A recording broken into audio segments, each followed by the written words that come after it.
लेकिन वास्तव में बाबा की महिमा को अपने महिमा के रूप में करो।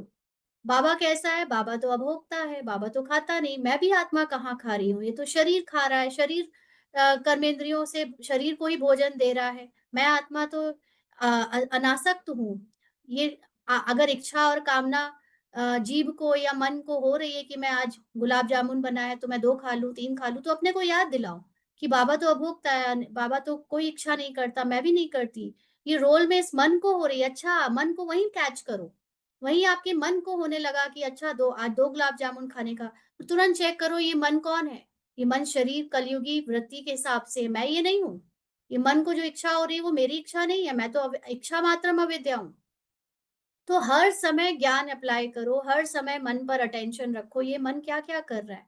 ये कर्मेंद्रियाँ क्या-क्या कर रही हैं? कैसे-कैसे सोच रही हैं? वो मेरे सत्य के हिसाब से सोच रहे हैं, चल रहे हैं या वो मेरे रावण के रोल के अकॉर्डिंग चल रहे हैं? तो अगर वो रावण के रोल के अकॉर्डिंग चल रहे हैं, तो अपने को उससे डिटैच कर लो। No, I am not that Ravan, मैं वो हूँ ही नहीं। ये मन जिसको इतना ये सब खाने-पीने का मन हो रहा है, this is not me, this is not what it is doing, मैं वो हूँ ही नहीं ना। हर वक़्त बार-बार ये याद दिलाओ।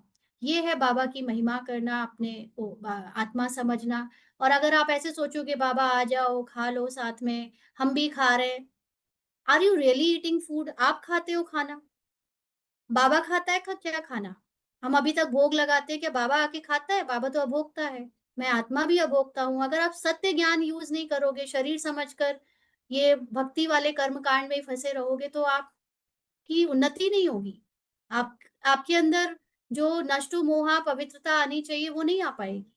हाँ, तो इस ज्ञान को यथार्थ समझो कि जैसा बाबा है वैसी मैं हूँ। लेकिन तो ये रोल क्या कर रहा है? ये रोल जो कर रहा है वो पुराना संस्कार के वश कर रहा है और मैं ये रोल हूँ ही नहीं। तो बाबा को याद कर खाने से भोजन भी पवित्र हो जाता है, यानी जब आप निराकार स्मृति में, अभोक्ता की स्मृति में स्थित हो जाते हो, तो जिस भोजन का असर आप पर पड़ना चाहिए, आप ये सोचते हो कि किसी ने और ने बनाया है तो उसका वाइब्रेशंस पानी के थ्रू मेरे अंदर आ जाएगी और मेरे अंदर भी कामुकता और विकार जाग जाएँगे, नो।